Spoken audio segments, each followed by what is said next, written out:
আমাদের এই সংগঠন কমিটি উপজেলা, থানা এবং জেলা পর্যায়ে ঢাকা মহানগর ইতিমধ্যেই গঠন করবো ইনশাআল্লাহ।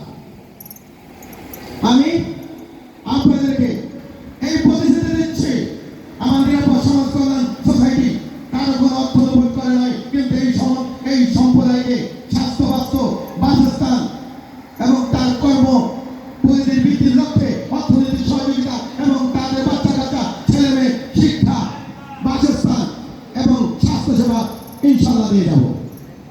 আমি বাংলাদেশ মৎস্যজীবী দল ঢাকা মহানগর দক্ষিণ দীর্ঘদিন যাবৎ দায়িত্ব পালন করে আছি, কেন্দ্রীয় সংসদ সহ। আমি তাদের নিয়ে রাজপথে সকল সময় কাজ করেছি। আমার সেই যোদ্ধাদের মধ্যে আমার নেতা ঢাকা এসপিএসআই কমিটির অন্যতম সদস্য মির্জা আব্বাস। আমি তাদের মাধ্যমে স্থায়ীভাবে কাজ করেছি। আমরা ঢাকে এক জায়গা চিনি বিএনপির যুদ্ধ মহাসচিব রুহুল কবির বিষয় আমি তাদের মাধ্যমে কাজ করে আছি।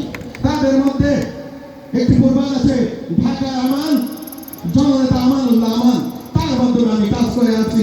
আমি আশা করবো নিরাপদ সমাজ কল্যাণ সোসাইটি এদেরকে নিয়ে আপনাদের সহযোগিতা করবো ইনশাআল্লাহ।